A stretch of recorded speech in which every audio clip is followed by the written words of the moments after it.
Assalamualaikum warahmatullahi wabarakatuh. Selamat siang semuanya, gimana kabarnya? Semoga kalian tetap sehat di masa pandemi ini ya. Nah, pada siang hari ini kita kedatangan seorang abang kita sekaligus materi kita. Perkenalkan, ini Bang Adwi, Adi Jawa sekarang. dan saya Ahmad Naufal Bahi, atau bisa dipanggil Bahi, sebagai pembawa acara pada siang kali ini. Pada kali ini kita akan membahas apa sih, Mas?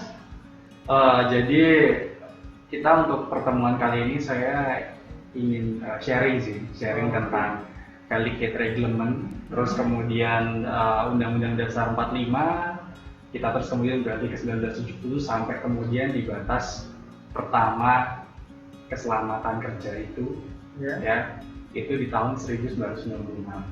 Jadi sebenarnya kalau secara keseluruhan yang ingin saya bahas adalah ingin saya bagi semua kepada para mahasiswa, kepada para penonton, ini adalah sejarah dari adanya undang-undang tentang keselamatan kerja dan kemudian saat ini sudah berubah menjadi keselamatan konstruksi. Oke, berarti nanti ini akan membahas tentang perjalanan peraturan K3 ya, dari journey-nya sejak sebelum dia dilahirkan sampai kemudian sekarang sudah sangat tua sekali ya, karena banyak sekali perubahan-perubahan dalam setiap tahunnya, dan perubahan undang-undang itu sebenarnya seperti silsilah gitu.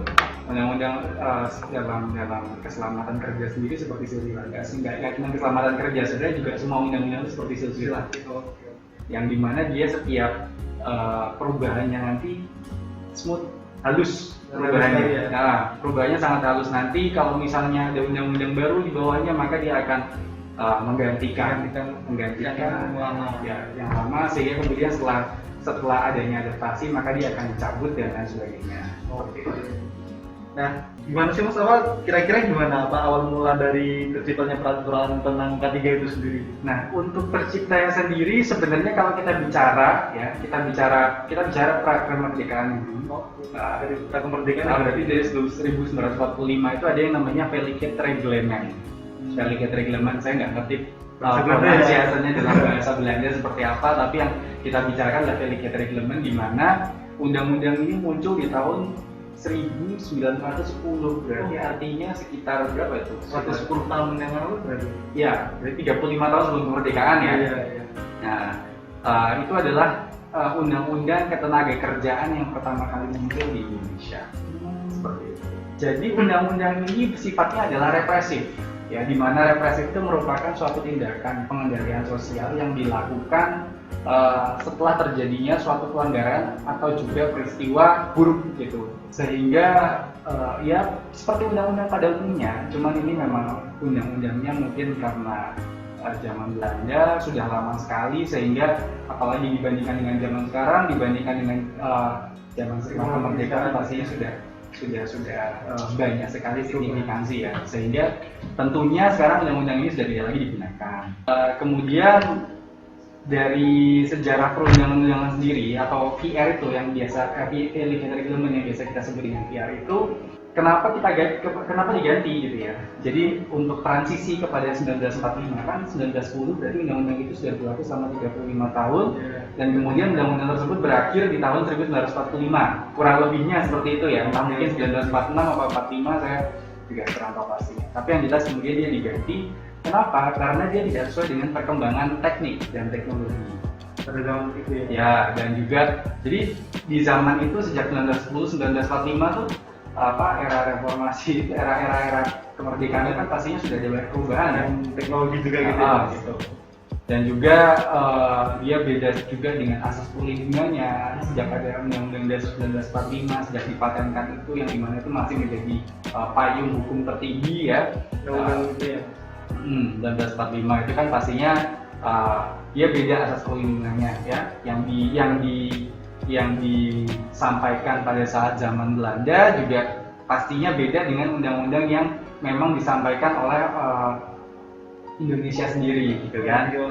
Nah, sehingga di situ akan muncul asas perlindungan yang sudah beda, terus juga tadi asas perlindungan ketenagakerjaan ya. Nah, kemudian juga di mana sifatnya yang Delicate Reglement itu polisional. Polisional itu berarti strict ya, sangat strict, polisional, mungkin kata asalnya dari polisi ya, polis peraturan sekali, jadi benar-benar yang saklek ya. Nah itu tidak sesuai dengan era kemerdekaan. Ya meskipun sekarang sudah sangat strict juga terkait dengan peraturan, tapi kita pendekatannya sudah lebih halus. Kalau kemarin pendekatannya kamu harus begini, kamu harus begitu, tanpa mempertimbangkan kenapa saya harus begini, kenapa saya harus begitu. Nah kalau sekarang itu kenapa begini, kenapa begitunya itu dijelaskan dalam part-part yang sangat kecil, sehingga lebih mudah dilaksanakan, lebih nyaman juga dipahami itu gitu. udah dipahami. Selain itu juga dia ada dari kemajuan industrialisasi ya, intensitas kerjanya, bahan bakunya, penunjang kerja sudah berkembang pesat. Jadi ibaratnya mungkin kalau kita kaitkan sedikit dengan SNI, dulu kan ada yang sebelum SNI ya, namanya BOW. Nah sekarang SNI. Jadi mungkin ya signifikansinya seperti itu, ada kaitannya juga ya antara itu semua. Dimana kalau BOW itu kan nilainya sangat tinggi karena memang tenaga kerja yang terlibat banyak di sana tenaga kerjanya. Cuman kalau misalnya SNI sendiri kan sudah ada alat-alatnya. Jadi mungkin itu salah satu juga yang mempengaruhi kemudian undang-undang keselamatan kerja itu bisa berubah tiap tahunnya secara halus gitu. Kemudian dari Undang-Undang Dasar 45 kan kita ketahui bahwa ini ya, semua dasar itu kan paling tertingginya adalah Undang-Undang 45 ya, dimana indikasinya adalah dari pasal 27 ayat 2 yang dimana tiap-tiap warga negara berhak atas pekerjaan dan penghidupan dan kepastian hukum yang adil serta perlakuan yang sama di depan hukum. Kemudian juga pasal 28 yang berbunyi tentang setiap orang itu berhak atas pengakuan, jaminan, penghidupan, kepastian hukum yang adil serta diperlakukan yang sama di depan hukum. Nah itu kemudian menjadi semacam inisiasi sehingga muncul Undang-Undang tahun 1970. Nah, kalau beberapa dari referensi yang saya baca itu Undang-Undang 1970 itu menjadi paten untuk ketenaga kerjaannya dari 12 Januari 2012. Ya kemudian dia disahkan itu di 12 Januari 2012. Undang-Undang 1970 ini dirasa sesuai ya. Jadi kan kita flashback ya, karena di 2012 posisinya menilik gitu ya, menilai masa lalu, karena memang bersifat preventif. Dia sifatnya preventif atau pencegahan. Terus juga di 1970 itu ruang lingkupnya lebih jelas.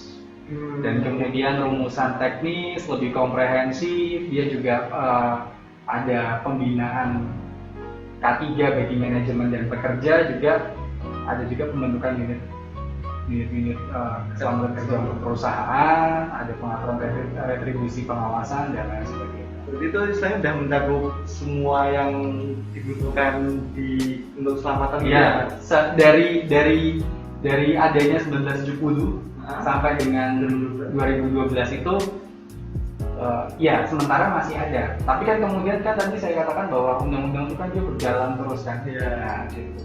Tapi tetap yang paling dasar adalah Undang-Undang 45. Jadi sebenarnya kalau kita lihat dari UUD 45, karena istilahnya baru merasa kalau Undang-Undang 1970 ini preventif dan lain sebagainya, sehingga dari UUD 45 itu kalau kita bicara tentang keselamatan kerja langsung ke situ. Jadi dari 45 langsung muncul 1970. Oh, 70 ini. Tadi kan kita bahas tentang Undang-Undang Nomor 1 tahun 1970 ya, Mas. Undang-Undang Dasar, iya, Undang-Undang 1970. Nah itu kan selanjutnya kan ada Peraturan Menteri tahun 1996. Nah di antara tahun 70 sampai 96 itu ada undang-undang atau peraturan di lainnya nggak, Mas? Jadi dari tadi pertama kan ini Undang-Undang 1945, kemudian dia ke 1970 ya, dimana 1970 itu adalah masih tentang keselamatan kerja, jadi keselamatan kerja ya. Nah terus kemudian sebelum ke 1996 itu ada undang-undang lagi, yaitu 1980 tentang K3 pada konstruksi bangunan. K3 pada konstruksi bangunan. Terus konstruksi bangunannya Ya, jadi mungkin karena keselamatan kerja itu sifatnya umum, akhirnya dia dibuat permen lagi 1980 yang dimana tentang K3 pada konstruksi bangunan. Berarti keselamatan kesehatan kerja pada konstruksi bangunan. Berarti kita sudah spesifik lagi. Sudah spesifik ke teknik sipil, Iya. ya. Berarti itu sudah merupakan cikal bakal lagi dari Undang-Undang 2019. Oh iya. Tapi masih K3. K3. Masih K3. Nah, kemudian dia beralih ke 1986. Nah, K3 pada tempat kegiatan konstruksi. Bedanya apa tuh Mas sama yang sebelumnya? Jadi Tempat kalau kerja. misalnya yang awal tadi K3 pada bangunan konstruksi, ya kalau ini K3 pada tempat kegiatan konstruksi, berarti lebih kegiatannya. sebenarnya sama sih. Cuman yang di K3 pada tempat konstruksi itu dia lebih umum, lebih spesifik ketimbang yang K3 pada bangunan konstruksi. Oh, saya lebih spesifik pada pekerjaan. Ya, pada kegiatan-kegiatannya, jadi lebih detail seharusnya seperti itu gitu ya, karena memang banyak sekali undang-undangnya. Nah, kemudian dari situ ada juga Permenaker 02 tahun 1962, tapi untuk keselamatan kesehatan kerjanya kita membahas tentang ahli ya, tapi yang dipakai masih yang 1986 di mana masih membahas tentang konstruksinya. K3 pada kegiatan konstruksi. Nah, barulah muncul tahun 1996, tapi hanya SMK 3. Kalau tadi SMK 3 tadi enggak. Kalau misalnya awal tadi kan kita masih membahas tentang K3 pada ini, K3 pada itu. Oh iya. Nah, yang 1996 ini kita membahas tentang sistem. Oh, sistemnya. Sistemnya. Sistem manajemen keselamatan dan kesehatan kerja, berarti SMK 3 gitu sebenarnya seperti itu. Nah, itu sudah spesifik. Lebih spesifik lagi ya. Berarti itu peraturannya tentang sistem dari K3-nya itu sendiri di Ya. perusahaan itu atau maupun di tempat konstruksinya itu. Ya, jadi gini, mungkin tadi sudah saya sebutkan ya, atau mungkin Mas Beri tahu juga bahwa saya katakan bahwa tadi kan untuk sektor konstruksi itu kan dibagi menjadi 3, makro, meso, mikro yang paling kecil, yang dimana yang paling besar itu adalah sektor konstruksinya sendiri, sektor industrinya sendiri, kemudian level perusahaan dan level project. Nah, maksudnya di undang-undang yang Permenaker 1996 itu adalah pada level perusahaan, berarti level meso, level tengah gitu ya, dia level tengah. Nah, kemudian nanti kalau untuk yang awal-awal yang K3 pada kegiatan konstruksi dan K3 pada bangunan konstruksi, sebenarnya yang dia maksud adalah sudah pada level project. Nah, jadi sekarang ini kita bicara tentang level perusahaannya. Kalau tadi kan kita sudah bicara tentang level project, tapi masih konteksnya keselamatan dan kesehatan kerja pada lapangan, pada kegiatan konstruksi, pada bangunan. Nah, sekarang kita bicara tentang bagaimana dengan perusahaannya, makanya muncul SMK 3 Permenaker tahun 1996. Seperti itu. Yang dimana nanti Permenaker tahun 1996 itu akan dilanjutkan dengan PP 50 2012 yang akan kita bahas di sesi selanjutnya. Oke. Terima kasih Mas atas penjelasannya. Ya, sama-sama. Sekian untuk sesi kali ini. Saksikan lagi sesi berikutnya.